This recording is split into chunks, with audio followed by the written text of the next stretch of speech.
Halo semuanya, hari ini kita akan lanjut pembahasan tentang bonds payable kita. Dan hari ini kita akan membahas problem 6 dan problem 7. Tapi untuk khusus problem 6, kalian jangan pakai file yang ada di modul ya, tapi pakai PDF yang udah aku upload aja di Teams. Karena ada kayak banyak perubahan gitu soalnya. Jadi, dimana revisinya nanti ribet, jadi aku bikin PDF baru aja. Jadi kalian jangan pakai soal di modul, tapi pakai soal yang aku kasih di PDF, oke? Nah, lalu sekarang kita masuk aja ke pembahasan problem 6-nya. Di sini ada Farimanco. Farimanco menerbitkan 30.000 lembar obligasi yang bisa ditarik kembali pada 1 Desember 2020 dengan suku bunga pasar 11%. Obligasi ini memiliki nilai nominal 15.000 per lembarnya. 10% bunga kupon dengan pembayaran setiap 1 April dan 1 Oktober. Bunga akan dibayar sebanyak 6 kali. Pembayaran bunga pertama dilakukan pada 1 Oktober 2020. Pada 1 November 2021, Farimanco memutuskan untuk menebus 25% obligasi yang beredar dengan mengalami keuntungan 1.400.000. 75% sisanya ditebus pada akhir masa obligasi pada kurs 102. Oke. Terus seperti biasa yang diminta adalah tabel amortisasi dan juga jurnal yang diperlukan untuk tahun 2020, 2021, dan juga pada saat jatuh tempo. Oke, langsung aja. Seperti biasa juga kita harus cari beberapa hal dulu sebelum kita melakukan perhitungan. Yang pertama yang kita harus cari tahu adalah nilai par. Nah, untuk nilai parnya di sini bisa kita dapat dari, kan dia bilang menerbitkan 30.000 lembar saham, berarti 30.000. Terus kalian kali sama nilai nominal per lembarnya itu 15.000. Oke, dapat 450 juta. Lalu untuk kupon rate sendiri adalah 10%, kan? 10%. Oke, lalu 10%. Oke, lalu untuk market rate sendiri adalah 11%, kan? Dengan suku bunga 11% pada 1 Desember 2020. Oke. Tapi, ini kan per tahunnya nih semuanya. Nah, lalu kita diminta untuk kan pembayarannya setiap 1 April dan 1 Oktober. Jadi kita harus bagi 2 gitu. Ini juga dibagi 2. Cuman ini kita harus, nah ini ya, pakai 2 angka di belakang koma sebenarnya. Kalau enggak nanti jatuhnya masa market rate-nya 6%, kan enggak, harusnya pakai 5,5 tetap ya. Lalu untuk interest-nya sendiri adalah tinggal kita kali aja nilai par dikali kupon rate. Oke, jadi 22.500.000. Oke. Lalu selanjutnya kita akan cari PV of principal. Lalu PV of interest. Nah, seperti biasa juga prinsipalnya adalah ini nilainya prinsipal dan nilai interestnya dulu. Terus untuk yang nilai prinsipalnya kita masukin rumusnya ya. Nah, rumusnya di sini adalah 1 dibagi 1, dibuka kurung dulu. 1, terus dibagi, buka kurung, 1 ditambah rate-nya adalah market rate adalah 5,5%, terus tutup kurung, di akar, terus N-nya adalah 6 kali, karena di sini kebetulan udah dibilang nih, bunga akan dibayarkan sebanyak 6 kali kan, jadi langsung dibagi 6. Oke, nah untuk if of interest-nya itu adalah kekurung 1 dikurang, buka kurung lagi, 1 ditambah market rate, lalu tutup kurung, diakarin minus N-nya adalah minus 6, terus tutup kurung, dibagi market rate ya. Oke, lalu dikali, oke, lalu ini ditambah, oke, dapat segini. Nah, sekarang kita lihat, kupon rate sama market rate-nya lebih besar yang mana? Market rate kan, berarti CR lebih kecil dari MR. Sama dengan diskon. Oke. Nah, berarti sekarang kita udah tahu nih, pasti ini PV of bonds dulu deh. PV of bonds. Terus di sini adalah diskon. Jadi sekarang si Farimanco menerbitkan bonds-nya ini adalah bond discount gitu ya. Terus dikurang dulu, kita mau cari tahu berapa sih jumlah diskonnya. Diskonnya adalah sebesar berapa nih? 11 juta lebih. gitu ya. Oke, lalu seperti biasa kita udah bisa nih mulai masuk ke tabel amortisasinya. Jangan lupa ya, kalian harus selalu bikin judul ini karena kadang judul ini tuh lumayan ada poin gitu, jadi selalu bikin. Terus juga ini 3 years, 10% ini adalah kupon rate kita. Terus juga yang paling terakhir ini adalah market rate kita. Oke, lalu lanjut ke tanggalnya. Nah, tanggalnya ini kan dia bilang mulai dari pembayaran bunga pertama dilakukan pada 1 Oktober 2020. Oke, jadi 1 Oktober 2020. Berarti ini 1 April 2021, 1 Oktober 2021, 1 April 2022, 1 Oktober 2022.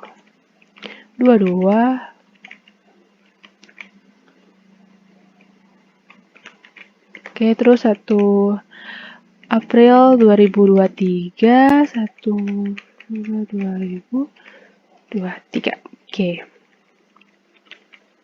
Udah pasti ya, 1, 2, 3, 4, 5, 6. Udah 6 buah. Oke, lalu untuk yang pertama kali, karena dia baru penerbitan, nggak mungkin dong ada interest paid, jadi dikosongin, terus PV of bonds-nya ini. Lalu untuk interest paid-nya adalah senilai yang ini. Lalu untuk interest expense-nya adalah bonds carry value-nya kita kali sama market rate kita adalah 5,5%. Dan ingat karena ini lagi kita bicara tentang discount, makanya kini kurang ini. Oh, ini ternyata aku salah. Tipu. Oke. Nah, lalu karena ini juga diskon, jadi ini harus ditambah. Oke. Nah, lalu kalau udah, ini jangan lupa harus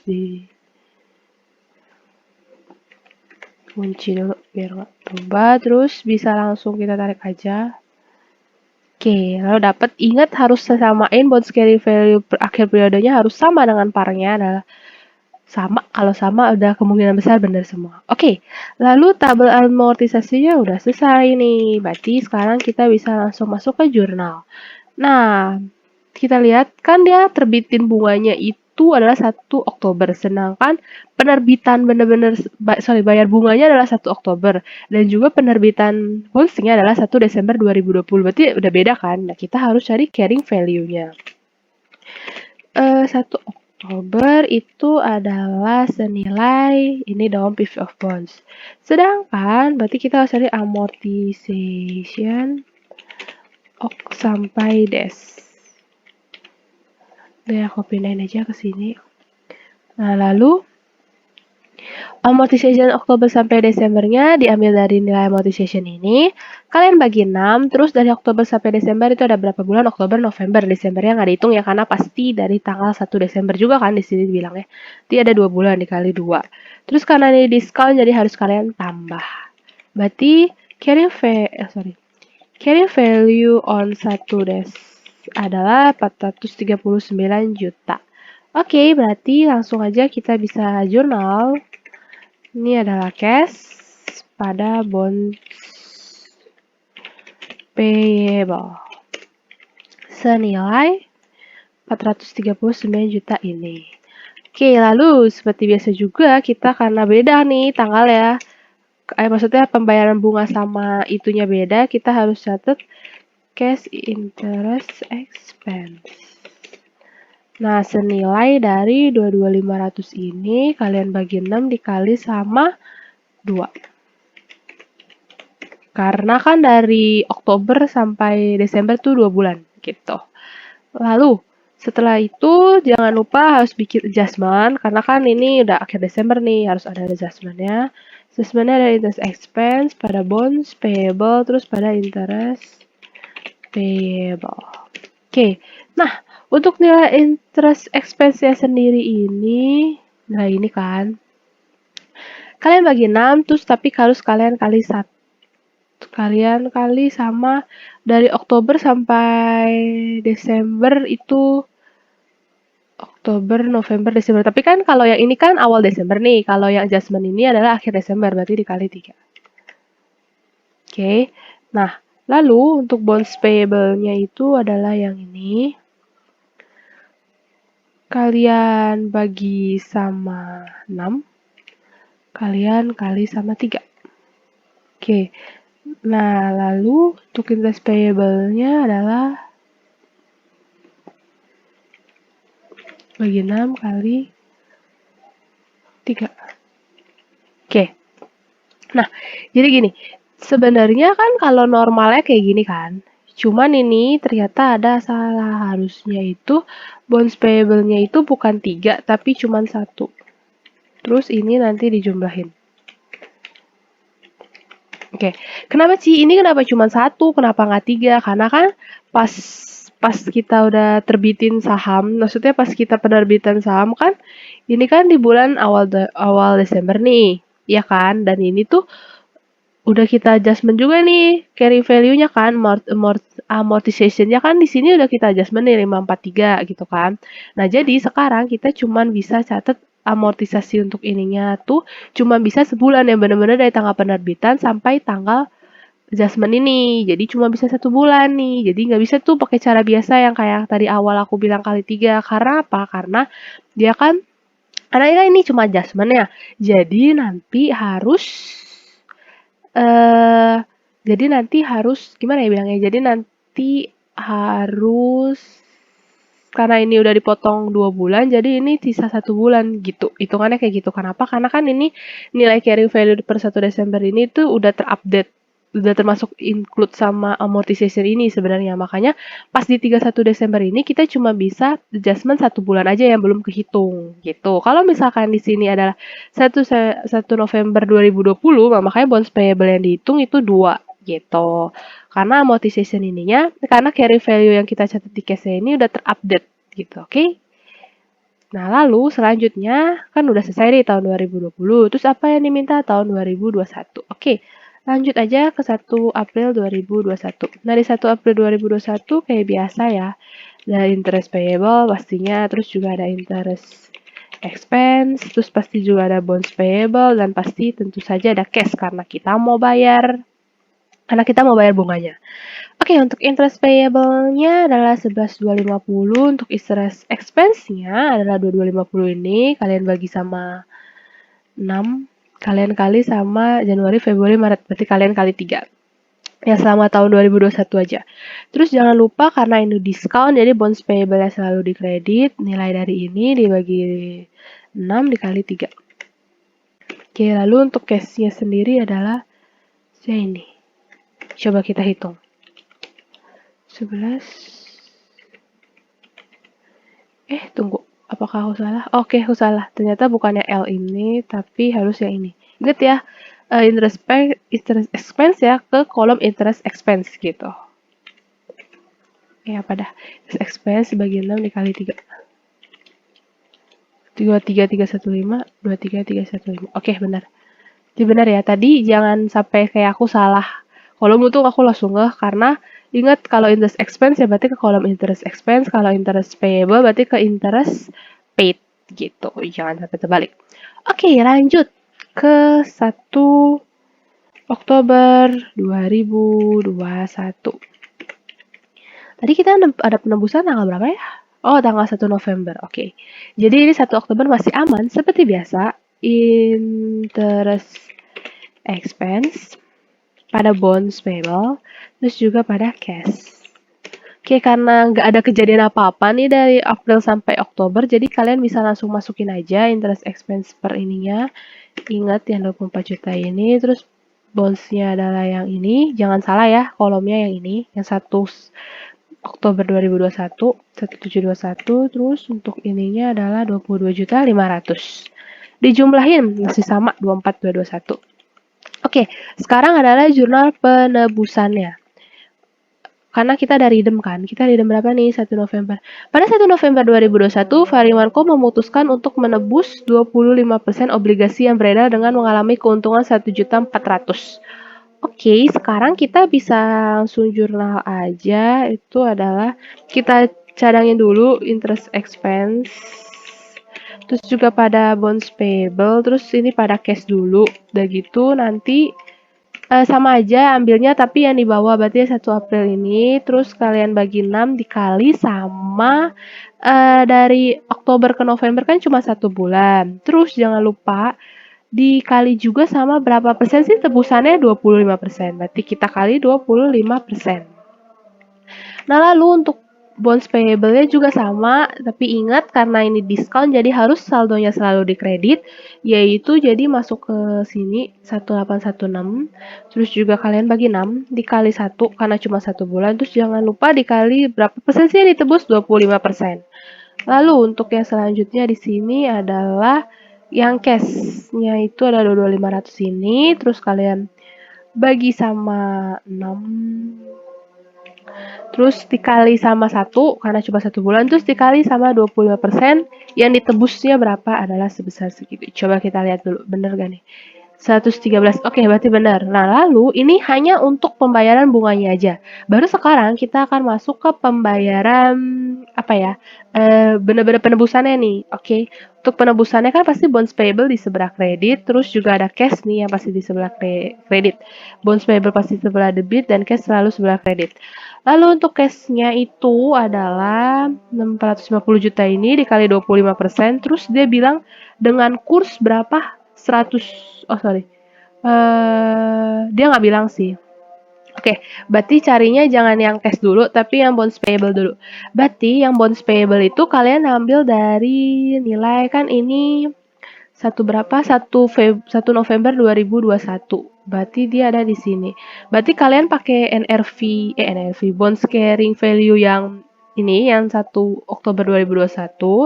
Terus kalian kurang sama ini, sama bonds payable yang udah kita cadangin tadi, bisa langsung dikurang. Nah, itu dapat.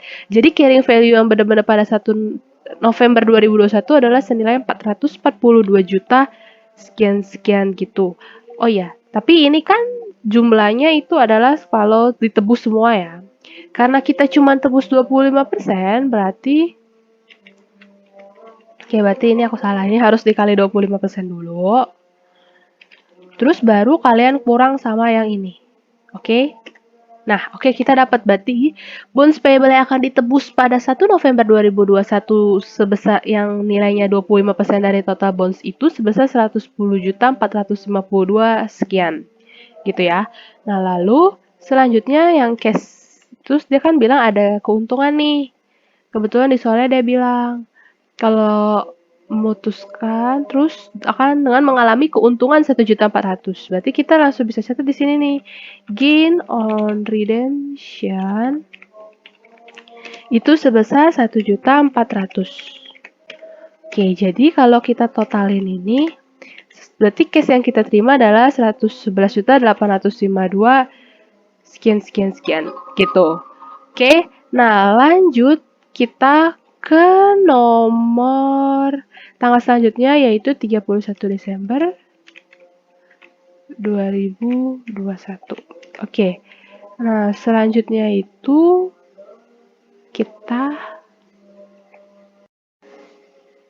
Oke, jadi sebenarnya tadi sorry aku salah. Jadi ini sebenarnya bukan ditambah tapi harusnya dikurang ya karena kan kredit di sebelah kredit ya. Aku tadi salah, harusnya itu karena kita udah tahu nih gain-nya adalah sebesar gain kan di kredit nih.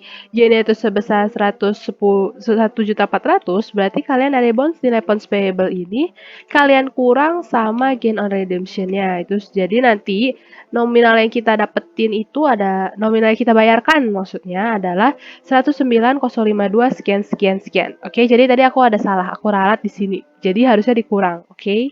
Lalu lanjut sekarang kita ke adjustment tahun 2021. Nah, untuk adjustment sendiri di sini ada interest expense. Terus pasti ada bonds payable juga dan pasti ada interest payable. Oke.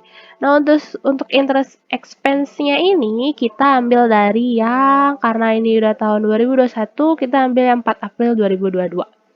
Terus kalian kali sama, inget kan kita udah redeem 25% nih, berarti sisa bonds kita hanya 75%. Terus kita bagi 6, terus kita kali juga sama dari Oktober sampai Desember tuh ada berapa bulan? Oktober, November, Desember. Karena ini akhir Desember dihitung jadi dikali 3. Oke. Nah, lalu untuk bonds-nya juga sama, kita ambil yang sebelah sini. Oke, 18 ini. Terus kalian kali 75%, jangan lupa karena sisa 75%, dibagi 6 dikali 3. Oke, nah ini juga interest payable-nya 22.500.000 sambil yang ini. Terus dikali 75% dulu, dibagi 6 dikali 3. Sebenarnya ini kalau rumusnya kalian mau acak, maksudnya bolak-balik gak apa-apa, yang penting ini semua ada di dalam satu rumus itu dan jawaban kalian benar itu berarti benar. Oke, lalu lanjut kita lihat debit kreditnya sama nggak? Oke, sama 9 juta lebih juga. Oke, tahun 2021 udah selesai, terus langsung dia minta nih pada saat jatuh tempo. Nah, pada saat jatuh tempo ini berarti jatuh temponya itu adalah 1 Oktober 2023. Jadi kita langsung aja ke 1 Oktober 2023. Nah, di 1 Oktober 2023 ini itu jurnalnya seperti biasa karena kita mau nebus kita harus bayarin dulu nih, selesaiin dulu utang piutang bunga kita. Jadi kita catat interest expense dulu, terus juga ada bonds payable-nya baru pada cash. Oke. Nah, lalu untuk interest expense-nya adalah ada 24 nih, ingat. Terus kalian kali 75% karena sisa bonds kita kan cuma 75%.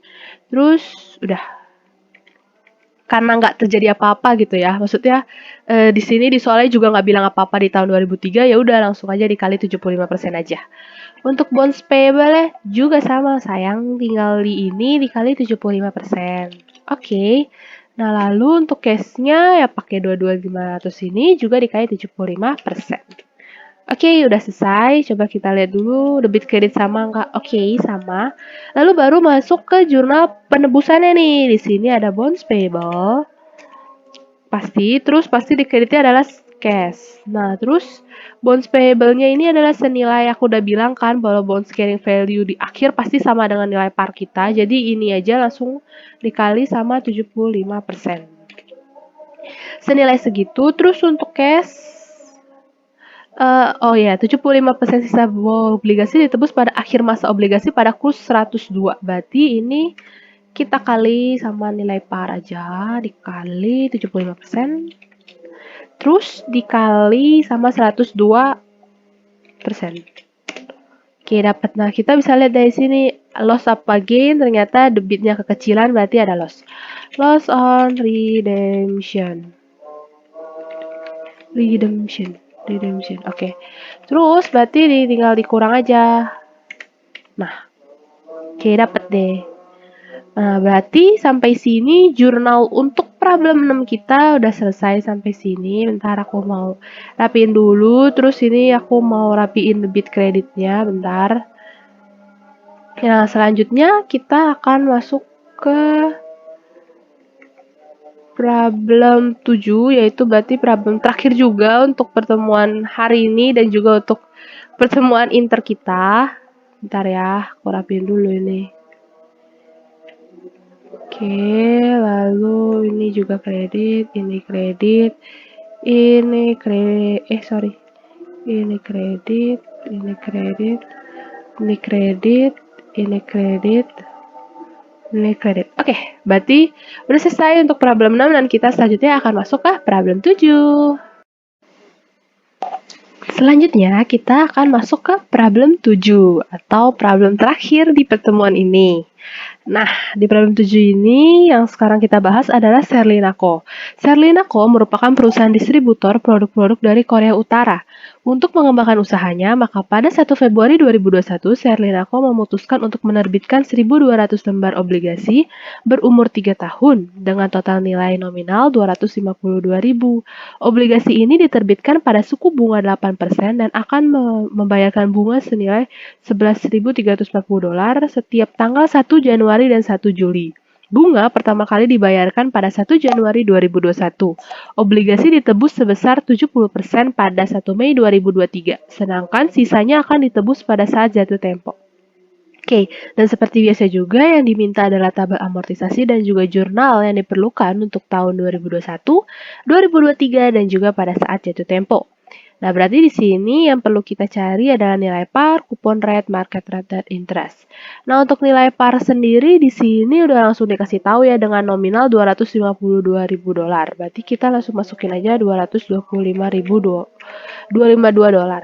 Terus coupon rate-nya ini dia tulis di sini Oh, dia nggak dikasih tahu, tapi kalau untuk market rate-nya adalah obligasi ini diterbitkan pada suku bunga 8%.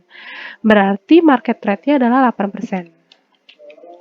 Oke, tapi ingat 8% ini kan biasa dia nggak tulis per kapan kan, jadi anggapannya itu adalah per tahun. Jadi ini harus dibagi 2. Oke, jadi per periode yang dibayar adalah 4%.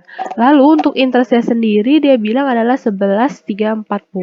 Setiap tanggal kan dia bilang membayarkan bunga senilai $11.340 setiap tanggal. Nah, berarti setiap kali dia bayarnya itu 11.340 gitu. Jadi untuk kupon rate-nya bisa kita cari dengan interest dibagi sama nilai par-nya, yaitu dapat 4,5%. Oke. Nah, lalu selanjutnya kalau udah dapat semua, kita bisa cari nih PV of interest-nya. PV of interest, dan ini berarti ini principal. Oke. Nah, untuk di sini caranya itu kita harus masukin 252 ini, terus of interest-nya adalah segini. Lalu seperti biasa juga kita harus menggunakan rumus-rumusan kita, yaitu di sini adalah buka kurung 1 dibagi 1 ditambah R, terus juga tutup kurung diakarin sama N. N itu 6, kenapa? Karena kan dia bilang di sini lembar obligasi berumur 3 tahun dan setiap kali ini 1 tahun 2 kali, jadi 3 kali 2 adalah 6 gitu. Nah, lalu tunggu. Kira salah. 6.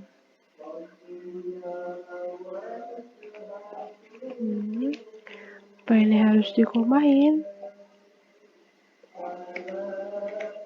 Oke, jadi tadi aku kurang tanda kurung, jadi harusnya 1 dibagi 1, buka kurung 1 ditambah M3, atau dibagi sama market rate-nya, terus diakar sama N, gitu ya. Pokoknya karena ini Excel, jadi benar-benar tricky banget untuk masalah kurung tanda-tanda itunya. Jadi harus benar-benar diperhatikan. Lalu di sini ada kalau yang untuk yang PV of interest-nya itu adalah 1 dikurang, buka kurung lagi, 1 ditambah market rate-nya, terus juga tutup kurung diakar 6 minus 6, lalu juga tutup kurung lagi, terus baru dibagi sama market rate-nya. Oke, baru dikali.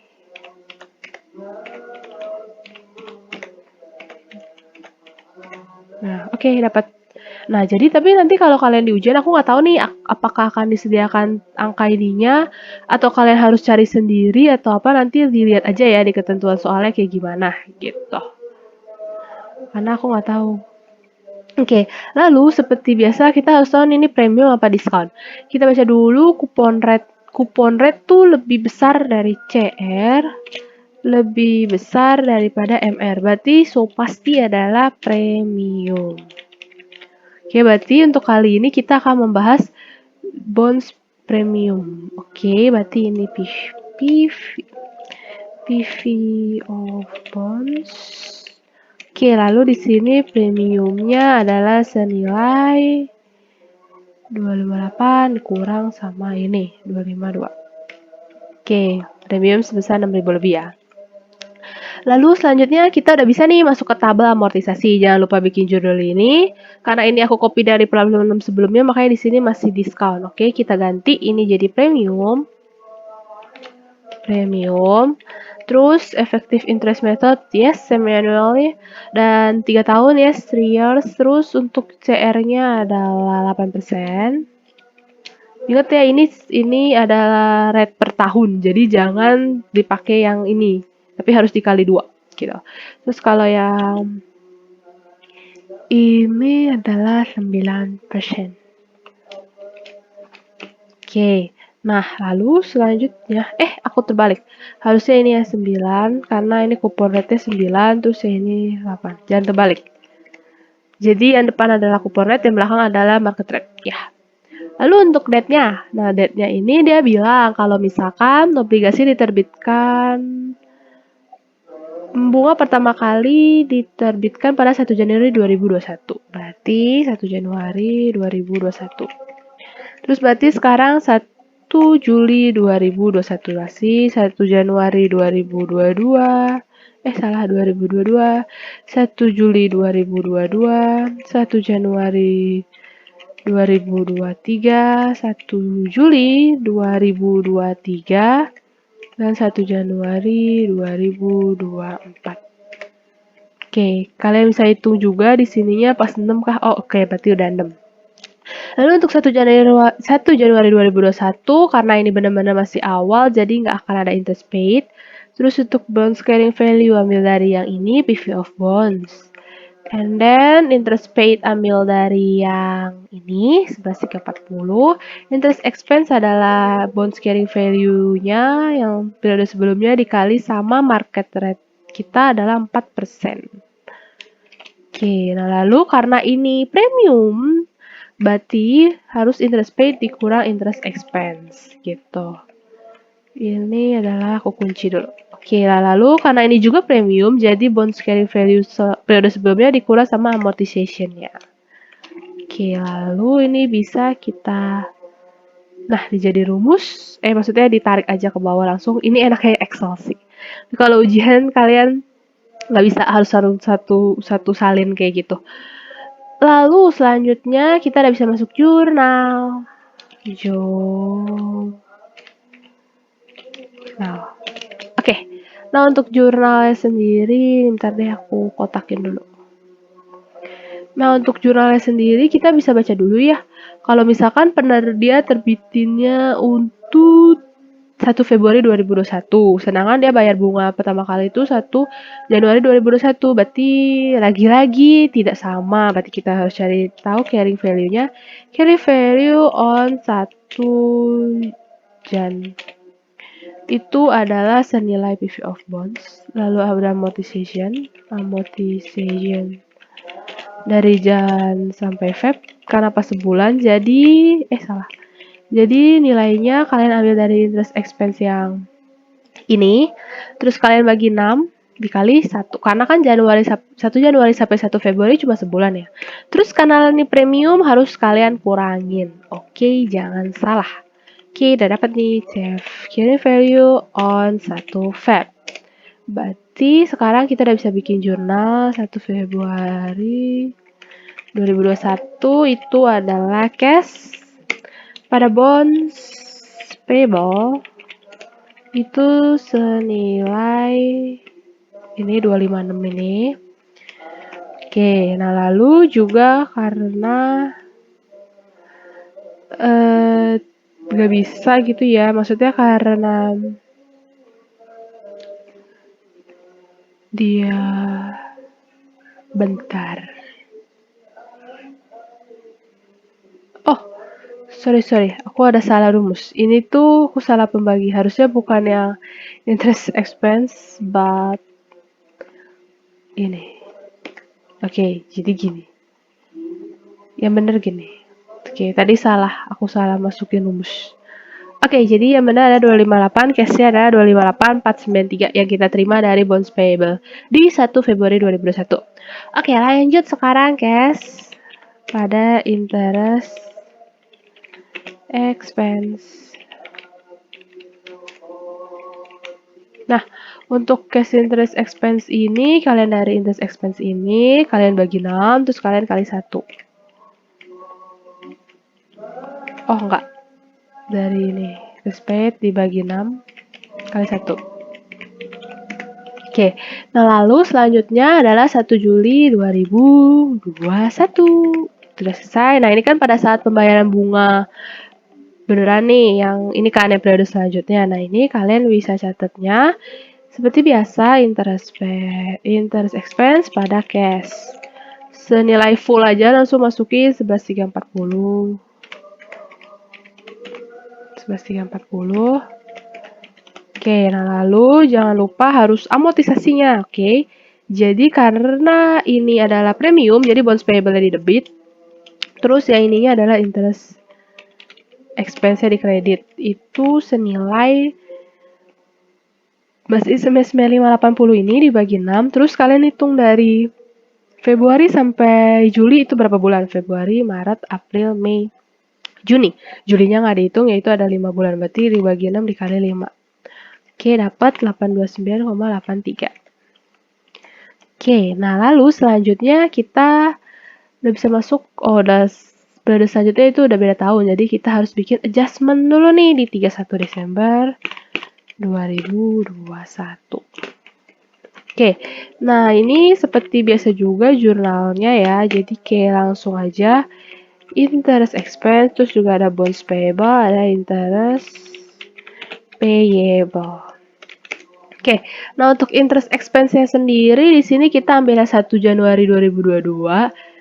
Terus karena kebetulan kan 1 Januari 2022 berarti sebenarnya per 31 Desember 2021 itu udah pas 6 kan. Kalau kalian bisa hitung dari ini Juli, Agustus, September, Oktober, November, Desember. Pas kan 6 bulan. Jadi langsung kalian aja masukin full aja. Terus buat bonds payable-nya karena premium itu di debit. Jadi juga langsung masukin segini. Terus interest expense-nya salah, harusnya yang ini. Terus interest payable-nya bener-bener masukin aja karena pas banget nih. Dia itu bayarnya 1 Januari. Jadi semuanya langsung kita masukin ke interest payable gitu. Nah, lalu tahun berapa lagi yang diminta? Oke, 2021 terus tiba-tiba kita di skip nih minta langsung 2023. Oke, kita langsung bisa bikin 1 Januari 2023. Nah, untuk 1 Januari 2023 interest payable pada cash. Oke. Nah, ini itu interest payable-nya 23. Langsung aja ya, karena kan kebetulan pas ini udah langsung masuk kan, udah masuk semua, jadi kalian bisa langsung masukin aja angkanya 11.340. Karena kebetulan dia emang periodenya pas aja gitu, pas di Desembernya udah langsung include semua interest payable-nya tuh senilai segitu, senilai 6 bulan yang udah dibayarkan. Jadi pas 1 Januari tinggal benar-benar pembayarannya aja. Jadi nggak perlu catat interest expense. Oke?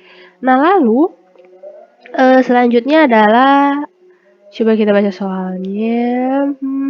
Oh, ternyata di 1 Mei 2023 dia ada redeem nih, ada nebus itu sebesar 70%. Oke, jadi mau nggak mau kita bikin 1 Mei 2023. Nah, ini kita sebelum redeem inget kita harus bayarin dulu, lunasin dulu itu semua hutang piutang bunga kita. Oke, ini juga bonds payable pada cash.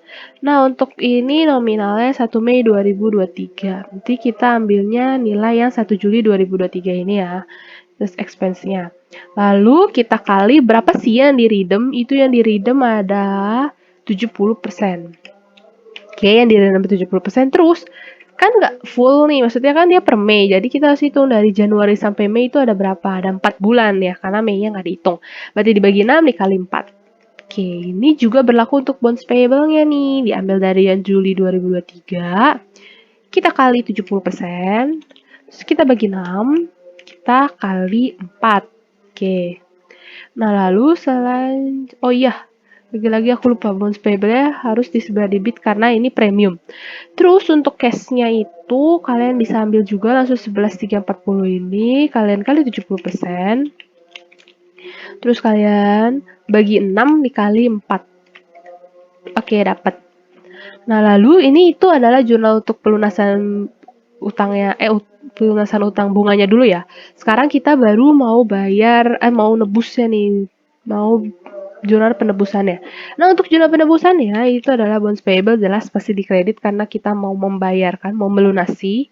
Terus juga ada cash yang pasti dikredit. Nah, untuk bonds payable-nya ini nilainya ini kalian ambil dari dari tadi kan kita ambilnya 1 Juli 2023 ya, tapi kita sekarang ambil 1 Januari 2023 ini. Terus kalian kali sama 70% dulu, baru nanti kalian kurang sama amortisasi yang ini. Oke. Nah, kayak gitu. Jadi yang pertama kalian harus ambil dari carrying value yang periode sebelumnya, berarti ini 1 Januari 2023. Lalu kalian kali sama persentasenya berapa, obligasi ditebus kan 70%, baru nanti kalian kurang sama ini, sama amortisasi yang udah kita bikin untuk pembayaran bunganya. Oke, nah lalu udah. Nah untuk case-nya sendiri kita bisa ambil dari 25.200 ini nilai parnya dikali 70%. Terus dia bilang, dia nggak bilang apa-apa ya, maksudnya nggak dibilang nih, cuma dibilang obligasi ditebus sebesar 70% pada 1 Mei 2023, tapi dia nggak bilang pada kurs berapa atau dia mengalami gain or loss atau apa. Jadi kita langsung kali aja dikali 70%. Lalu kita lihat di sini apakah ada gain atau loss. Ternyata ada. Di sini jatuhnya kita adalah gain. Gain on redemption itu sebesar diselisihin aja. Oke, jadi ternyata kita ada gain on redemption itu sebesar 1119. Oke. Nah, lalu selanjutnya kita akan masuk ke jurnal pembayaran yang 1 Juli 2023. Oke, ini pembayaran bunganya. Jadi seperti biasa juga, interest expense, bonds payable, terus juga pada cash. Nah, untuk interest expense-nya di sini kita ambil yang 1 Juli 2023. Terus kalian kali sama, ingat karena kita tadi di 1 Mei udah redeem 70%, berarti kan sisa 30%. Kalian kali 30%, terus kalian, udah, harusnya sih udah. Nah, udah kayak gitu. Karena kan ini mau bayar lunas ya. Jadi langsung aja dikali 30%. Untuk bonds payable-nya juga sama. Nih, tinggal kalian ambil amortization-nya, kalian kali 30%.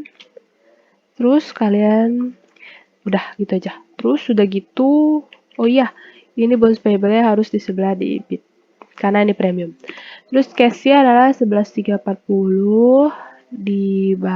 dikali 30% karena udah redeem. Sisanya tuh pokoknya 30%. Oke, nah lalu kita harus bikin adjustment nih, karena kan udah nggak ada transaksi. Sekarang kan udah pasti jurnal selanjutnya itu udah masuk periode baru ya di 2024. Jadi mau nggak mau sekarang kita harus bikin adjustment di akhir 2023. Ini jurnal itu sama aja kayak biasa, interest expense pada bonds payable, terus juga interest payable. Nah, ini adalah kita ambil dari yang 1 Januari 2024 karena kebetulan full. Jadi jangan lupa dikali 30% dulu. Karena kebetulan ini dari Juli ke Desembernya itu pas 6 bulan, jadi ya udah nggak usah dikali atau dibagi apapun. Terus untuk bonds payable-nya pastikan di sebelah debit, terus juga ini dikali 30% karena sisa utang kita kan bonds kita cuma tinggal 30%. Terus untuk interest payable-nya juga 11.340 dikali 30%. Coba kita lihat debit kreditnya sama. Oke, sama. Nah, lalu berarti sekarang kita masuk ke jurnal terakhir atau jurnal penebusannya nih. Yaitu 1 Januari 2024. Oke, kita pertama-tama lunasin dulu nih interest kita. Payable pada cash senilai 3402. Nah, lalu sekarang kita udah bisa bayar. Kita masuk ke jurnal pelunasan kita, yaitu bonds payable pada cash. Untuk bonds payable pada cash-nya ini, kita ambil dari ini. Kan aku udah bilang harus sama ya. Ini ya, berarti 252 dikali sama 30%. Karena kan sisa kita 30%. Lalu untuk cash sendiri, kita ambil dari nilai par kita 30%. Dikali 30%, terus kita lihat di sini juga nggak bilang ada pembayaran pakai kurs berapa atau ada untung atau rugi berapa. Jadi langsung aja kita kali 30%. Oke, berarti di sini untuk yang problem 7 ini kita bisa tahu kalau misalnya pembayaran pas jatuh tempo itu nggak ada gain atau nggak ada loss gitu. Oke, berarti pembahasan problem 7 kita udah kelar sampai sini aja. Ini berarti juga session terakhir kalian denger suara aku gitu, karena kan ini pembahasan chapter terakhir udah nggak ada juga, berarti minggu depan udah siap-siap untuk UAS gitu ya. Jadi bener-bener kalau bisa di review lagi materinya, terus kalau masih ada yang bingung juga nggak apa-apa, tanyain aja. Sebenarnya ini juga gampang kok, bonds payable itu gampang, cuman emang agak tricky aja gitu. Kalian harus bener-bener perhatiin karena debit kredit itu kadang beda-beda dikit aja tuh hasilnya salah gitu. Jadi benar-benar harus diperhatiin aja, tapi nggak susah lah. Aku yakin kalian bisa semua. Oke? Terus kalau masih ada yang nggak ngerti nggak apa-apa, nanya aja. Karena ya wajar kalau nggak ngerti cuma dari sini. Oke? Terus udah sih nggak ada apa-apa. Oke, berarti untuk pembahasan sesi hari ini udah selesai. Thank you buat semuanya. Dan kalau masih ada yang ngerti, nanya aja ya. Bye-bye.